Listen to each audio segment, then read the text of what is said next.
നമസ്കാരം. വയലാർ രാമവർമ്മയുടെ രാവണപുത്രി.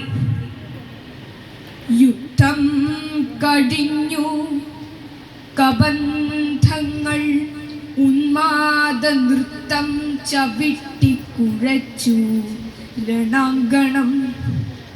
യുദ്ധം കഴിഞ്ഞു, കബന്ധങ്ങൾ ഉന്മാദ നൃത്തം ചവിട്ടിക്കുഴച്ചു രണാങ്കണം.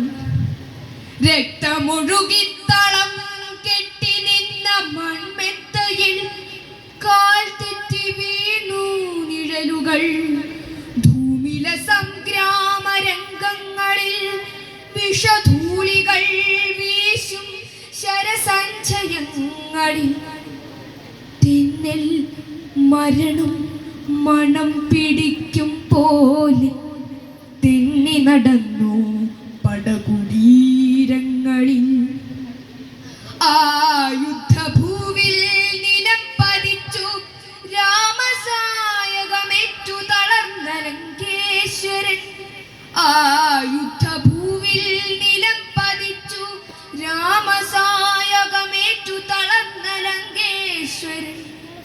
കൃഷ്ണമണികൾ മറിയും മിഴികളിൽ ഉഷ്ണം പുകയും മനസ്സിൻ കയങ്ങളിൽ മൃത്യു പതുക്കെ പതുക്കെ ജീവാണുക്കൾ പൊത്തി വിഴുങ്ങും ശിരോമണ്ഡലങ്ങളിൽ.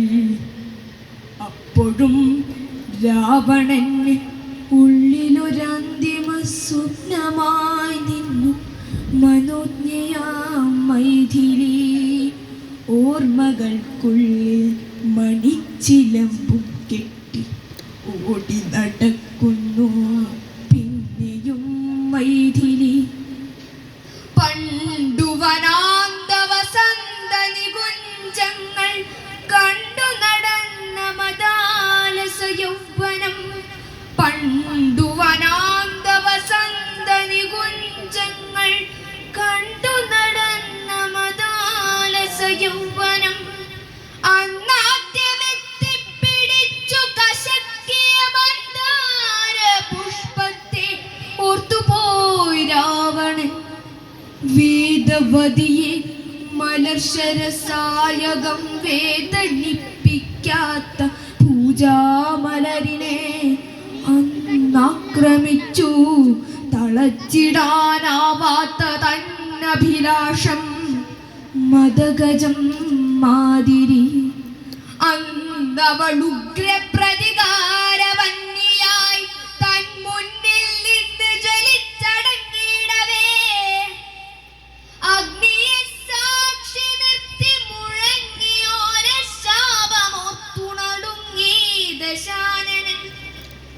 രക്തഭണങ്ങൾ വിതിർത്തുലഞ്ഞാടുന്നു മൃത്യുവിൻ തേരിലാക്രുദ്ധശാപോക്തികൾ. രക്തഭണങ്ങൾ വിതിർത്തുലഞ്ഞാടുന്നു മൃത്യുവിൻ തേരിൽ ആക്രുദ്ധശാപോക്തികൾ. എന്നിലെ കന്യകാത്വത്തെ നശിപ്പിച്ച നരാധമാ, നീ മരിക്കും, നിനക്കെന്നിൽ ജനിക്കും പെൺകിടാവിനാൽ. അന്നേ മനസ്സിൻ ചിറകിന്നു കൊണ്ടതാണ് അമ്പുകൾ പോൽ ആ മുനയുള്ള വാക്കുകൾ. മാറിൽ തുളഞ്ഞു തുളഞ്ഞു കേറും രഘുവീരന്റെ ബാണം വലിച്ചെടുത്തിടവേ കണ്ണു നിറഞ്ഞു പോയി രാവണൻ. ആ കാട്ടുപെണ്ണിൽ പിറന്ന മകളാണ് മൈഥിലി.